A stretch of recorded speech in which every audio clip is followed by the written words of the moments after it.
Well, friends, in our last discussion, we talked about normal loss. So, normal loss जो है that is basis various iterations in the process. Means कई iterations के बाद हम जो है वो freeze करते हैं that with the best of our efforts ये वाला loss इतनी quantity में loss जो है which is say 5% or 2% or 1% depends upon कौन सी प्रोसेस हम रन कर रहे हैं, ये लॉस तो हमको होगा ही होगा despite being the despite working at the best efficiency degree, हम चाहे मोस्ट एफिशिएंट हो जाएं, still we are going to incur certain losses and that losses we recognize as normal loss.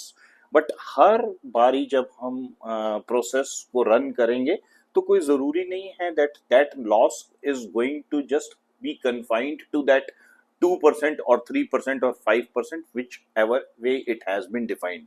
कई बार वो लॉस जो है वो हमको एक आधा परसेंट ऊपर या नीचे लग सकता है. अगर वो लॉस हमको जो है वो 5% की जगह 6% का लगा एक परी में, तो that extra 1% loss will be treated as abnormal loss. Likewise अगर वो 5% की जगह हमको लॉस जो है वो 3.5% का लगा, तो then in that case that 1.5% of lesser loss that has come on to us, वो वाला जो lesser loss है that will be treated as abnormal gains.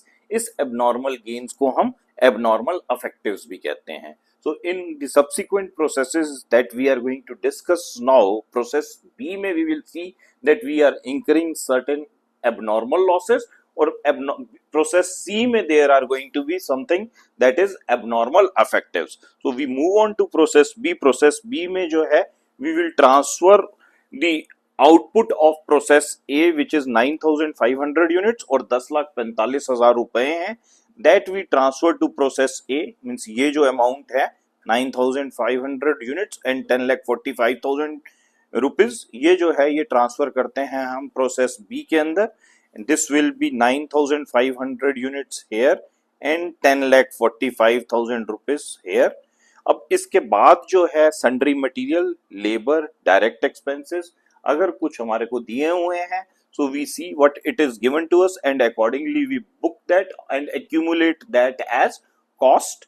तो यहाँ हमारी जो कॉस्ट है वो एडिशनल हमें कितनी दी हुई है, 15,000 रुपए का हमको सन्ड्री मटेरियल दिया हुआ है, 80,000 रुपए की हमको जो है लेबर दी हुई है और 18,150 रुपए की हमको डायरेक्ट एक्सपेंसेस दिए हुए हैं. प्रोसेस बी में हमको बताया हुआ है कि 15% normal losses are going to be there, और साथ में जो लॉसेस हैं they will be sold at ₹5 per unit, 5 रुपए पर यूनिट के हिसाब से हमको वो जो नॉर्मल लॉस है उसकी साल्वेज वैल्यू मिलेगी. एक्चुअल आउटपुट ऑफ 3 प्रोसेसेस, ए का हम ऑलरेडी कर चुके हैं 9,500 यूनिट्स, बी के जो आउटपुट है that is given to us to be 7,600 units. So ये जो इनपुट्स हमको दिए हुए हैं इसको हम उस अकाउंट में प्लेस करके देखते हैं कि what is our actual cost and what is the normal loss, और हमारा अल्टीमेटली एबनॉर्मल लॉस या अबनॉर्मल इफेक्टिव्स वो कितने हैं. So we directly move on to that T ledger that we are making, जिसमें सन्ड्री मटेरियल की value जो है that is given to us to be ₹15,000. 15,000 रुपए का सन्ड्री मटेरियल आ गया, 80,000 रुपए की लेबर आ गई और 18,150 रुपीज के जो है डायरेक्ट एक्सपेंसेस हैं वो दिए हुए हैं, वो आ गए. So here it's like direct expenses ये हो गए, लेबर ये हो गई, सन्ड्री मटेरियल इधर ये हो गया. इन सब का जो एग्रीगेट है दैट कम्स टू 11,58,150 रुपीज. ये 11,58,000 जो है this is basically the cost of inputs, और जो इनपुट्स की वैल्यू, इनपुट्स की क्वांटिटी है दैट इज 9,500 यूनिट्स. हमारे को नॉर्मल लॉस जो है that is given to be 15%. So 15% of 9,500 units is my normal loss is equal to normal loss. So ये normal loss total कितना हो गया, this works out to 1,425 units. 1,425 units का जो है normal loss हो गया. So that normal loss will come here. Output जो ट्रांसफर हुआ है दैट इज 7,600 यूनिट्स. सो अब 7,600 और 1,425 जो है this works out to be means this 1420 plus 7600, this works out to 9025 units. अब ये जो है हमारे पास इनपुट्स जो थे दैट वर 9500 यूनिट्स और आउटपुट जो है ये अभी तक 9025 यूनिट्स दिख रहा है. So here it's suppose to be 9500 only in order to match the ledgers. अब ये 9500 में 475 का लॉस जो है हमको और एडिशनल लगा है, then it becomes 9500. So this abnormal loss is nothing but the balancing figure, which is 475 units.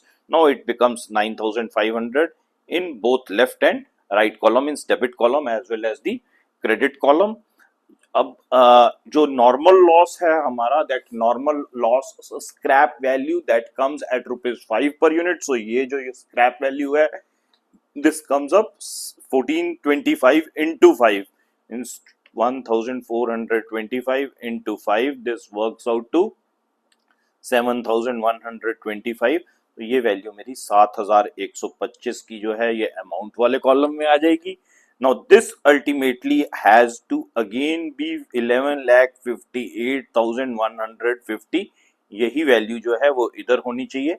So the balancing figure has to come basically in these two columns, means in these two cells, यहाँ और यहाँ मिलाकर, and they should basically be giving me cost per unit which is uniform. ये uniform cost पर निकलेगी है. But now we have to determine कि इस abnormal loss की वैल्यू है कितनी. तो abnormal loss की वैल्यू निकालनी हो हमने तो we have to refer to one single formula which is nothing but spreading of this cost only. So value of abnormal loss is equal to total cost incurred in the process. जो total cost अभी तक हमने process में incur करी है, that cost minus the scrap value of normal loss units. So total cost incurred in the process till this point of time is 11,58,150 rupees. Scrap value of normal loss जो है that is known to us 7125 रुपए जो है, that is my normal loss scrap value. This has to be divided by input units. So input units थी 9500 की और इसके अंदर नॉर्मल लॉस की यूनिट्स कितनी है, नॉर्मल लॉस की यूनिट्स जो हैं that we have determined to be 1425. सो इसको हमने मल्टीप्लाई करना है with abnormal loss unit. So abnormal loss units कितनी है that we have again calculated to be 475. तो इसकी वैल्यू जो एबनॉर्मल लॉस की निकल कर आएगी that comes up to be 67,707 rupees. 67,707 rupees ये हमारा एबनॉर्मल लॉस हो गया. So we will place this value, means this is nothing but mathematics only. इनको आपस में कैलकुलेट मतलब जो है 11,58,150 माइनस 7,125 किया है. 9 डिवाइड जो डिनोमिनेटर है that is 9,500 minus 1,425 and it has been multiplied by 475 rupees. So this value comes out to 67,707 rupees. इस 67,707 को हम इधर डाल देते हैं, 67,707 rupees. अब बैलेंसिंग फिगर जो होगा which comes up to 10,83,118. So friends, process B से जब प्रोसेस सी में आउटपुट ट्रांसफर होगा, the output of process B जो है that is 7,600 units and it is valued at 10,83,318 रुपए. So this transfers to process C as inputs. तो यहाँ जो वैल्यू बनेगी दैट विल बी 7,600 जो है that will be your units और अमाउंट जो होगा दैट विल बी 10,83,318 रुपए जो है that will be the amount that has gone there. Now next thing that is there is sundry material. Sundry material जैसे हमने पहले डिस्कस किया है दैट इज अमाउंटिंग टू ₹5,000. 5,000 रुपए का सन्ड्री मटेरियल आ गया. 5,000 सन्ड्री मटेरियल के अलावा जो है दैट इज 65,000 की लेबर है. 65,000 की लेबर के साथ जो है 27,200 रुपए के डायरेक्ट एक्सपेंसेस हैं. We can just recheck that in the given question that is there. ये जो है ये 5,000 का सन्ड्री मटेरियल हो गया। 5,000 के सन्ड्री मटेरियल के साथ जो है 65,000 का लेबर आ गया। 27,200 की जो है वो डायरेक्ट एक्सपेंसेस आ गए। Here in this process C we are going to have the normal loss of 20%, and that loss is salvaged at the price of ₹10 per unit। 10 रुपए पर यूनिट के हिसाब से स्क्रैप वैल्यू जो है वो bikini है। और जो हमारा फाइनल आउटपुट है प्रोसेस सी से, दैट इज 6,200 यूनिट्स। ये that's given there to us in this question. तो ये जो गुड्स हैं, ये हमारे ये जो वैल्यू है ये ट्रांसफर होएगी। It will be appearing in the process C account. Process C में 6,000 जो है that is my sundry material. Labour जो है दैट इज 65,000 और अदर एक्सपेंसेस जो हैं दे आर 27,200। तो ये जो है this is what is basically my inputs. Input costs जो हैं वो इन सब का जो एग्रीगेट है that is my input cost. Normal loss जो है that is given to me to be 1,520। 1,520. Why it is 1,520?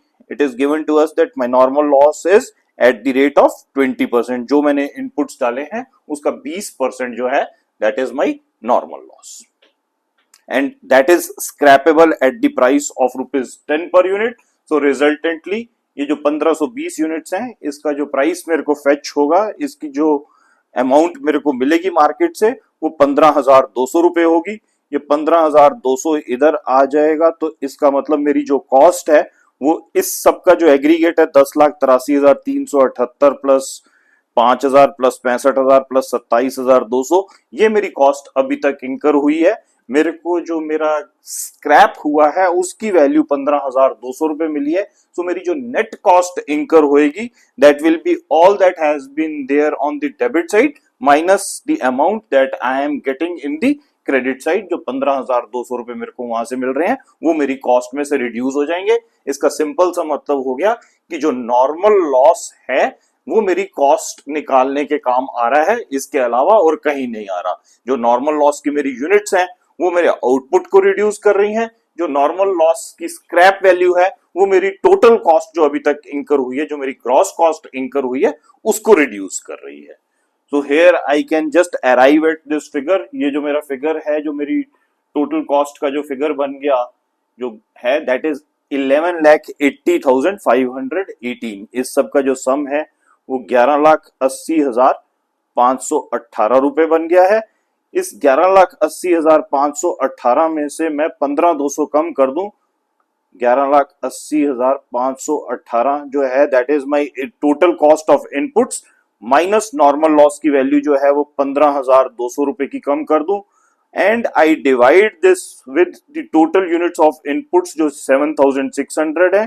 7,600 units minus 1,520 जो है जो मेरी नॉर्मल लॉस की यूनिट्स हुई है। टोटल आउटपुट जो मैंने ट्रांसफर किया है in the process now as finished goods, process सी से जो मेरे फिनिश्ड गुड्स बनकर आ रहे हैं दैट इज 6,200 यूनिट्स। यहां जो है ये 6,200 यूनिट्स हैं जो फाइन फिनिश्ड गुड्स हैं। If I aggregate this amount 6,200 और 1,520, so this turns out to 7,720। ये 7,720 बन जाता है। 7,600 के इनपुट्स डाले थे और मेरी क्रेडिट साइड जो है वो इस टाइम बता रही है 7,720 का एग्रीगेट, जिसमें 6,200 जो है that is my finished goods and 1,520 का जो मेरा है नॉर्मल लॉस है। इसका सिंपल सा मतलब हो गया कि मेरे को जो टोटल लॉस लगा है, जो एक्चुअल लॉस लगा है that is lower than my normal loss also.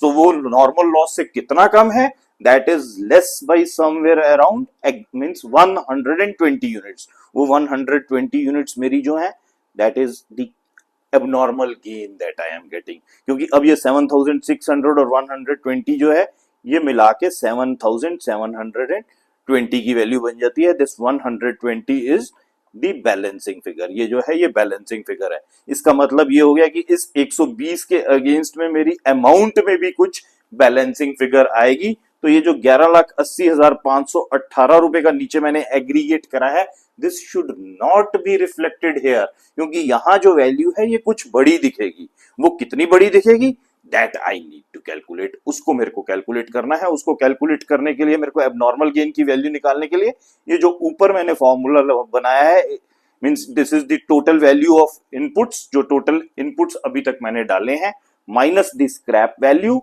ये जो 15,200 थी ये स्क्रैप वैल्यू थी।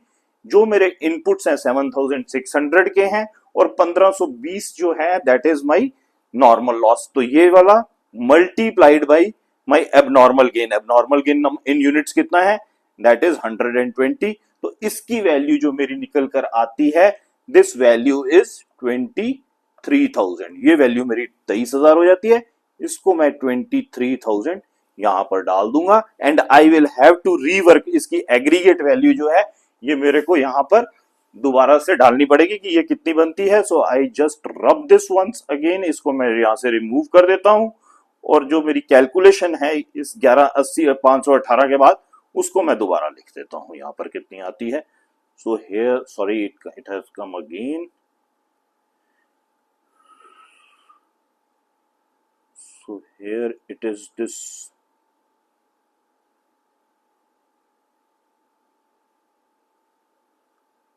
डायरेक्ट एक्सपेंसेस जो थे मेरे, दैट वर ऑफ 27,200, और यहां जो है this value I have calculated above, it is 23,000, and my aggregate value here is 12,03,518। यही 12,03,518 जो है मेरा इधर आ जाएगा, and I am going to get this as balancing figure. इसको मैं बैलेंसिंग फिगर कह सकता हूं।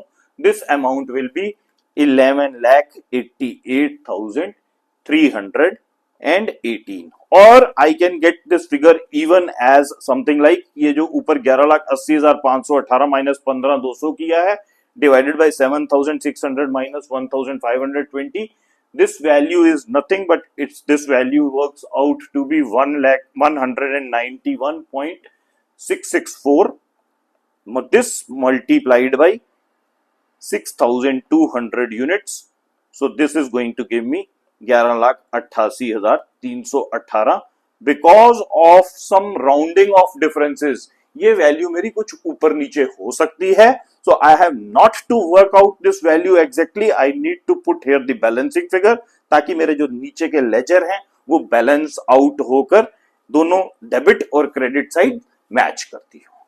So this is how we calculate the final figures of abnormal loss and abnormal gains as well as the normal loss. इसके साथ जो simple process account है वो हमारा जो है वो अंडरस्टैंडिंग के लिए बिल्कुल कंप्लीट हो जाता है. Now the only thing that is required at your end is that you try to solve a couple of questions, maybe 2 or 3 questions on your own wherein abnormal loss, abnormal gains are there. So you get ready for the next chapter, which is basically your equivalent production chapter.